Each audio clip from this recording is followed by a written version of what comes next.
మరి జగన్ గురించి అప్పుడు మాట్లాడలేదని కూడా అంటారు. ఎగ్జాక్ట్లీ, జగను వెలిఫేర్ చేశారు భారతదేశంలో. ఎందుకు నేను ఈ విషయం అంటున్నా అంటే బరబ్బర్ నేను చెప్తాను, బరబ్బర్ జగన్ చేసిన పనుల్లో చాలా వరకు నేను సపోర్ట్ చేస్తా.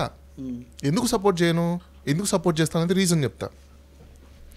నేను కూడా 10th చదువుకున్నా, ఇంటర్ చదివా, డిగ్రీ చదివా, MBA చేశా, తర్వాత ప్రొఫెషనల్ కోర్సెస్ చేశా, చాలా చేశా, అవునా?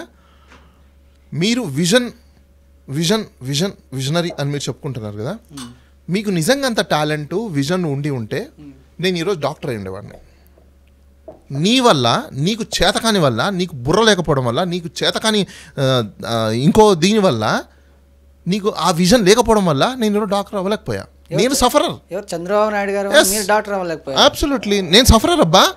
నేను MBBS చేసిన స్టూడెంట్ని. ఓకే, మా నాయనమ్మ నాకు MBBS చేయించాలని అనుకున్నది. నీకు విజన్ ఉంటే నీ ప్రభుత్వంలో నువ్వు 2 సార్లు సీఎం. అప్పుడే నేను 10th ఉన్నప్పుడే, నేను 10th టైంకి నువ్వు ఇంకా సీఎంగా ఉన్నావు. నేను 10th చదివే టైంకి నువ్వు సీఎంగా ఉన్నావు. ఐ థింక్ నీకు లాస్ట్ ఎలక్షన్స్ అప్పుడుది, రైట్? నువ్వు 9 సంవత్సరాలు అప్పటికి సీఎం చేసావు కదా. ఎన్ని కాలేజీలు పీకావు నువ్వు, ఎన్ని కాలేజీలు పెట్టావు నువ్వు, ఎన్ని MBBS కాలేజీలు తీసుకొచ్చావు? ఈరోజు జగన్మోహన్ రెడ్డి ఆ టైంలో అతను కూడా ఎంగేజ్లో ఉండింటాడు నాకు తెలిసి, చంద్రబాబు నాయుడు సీఎం ఉన్నప్పుడు, అవునా? అతను సీఎం అయిన తర్వాత 5 ఏళ్లలో ఎన్ని కాలేజీలకి అప్రూవల్ తీసుకొచ్చాడు, ఎన్ని కాలేజీలు పెట్టాడు? కనీసం పర్మిషన్లు అన్నది తెచ్చారా మీరు? మీరు పర్మిషన్లు తెచ్చి ఉంటే నేను ఇంటర్ చదువుకునేసరికి 2 ఏళ్లలో 3 ఏళ్లలో 1-2 కాలేజీలు కంప్లీట్ అయ్యిండేవి.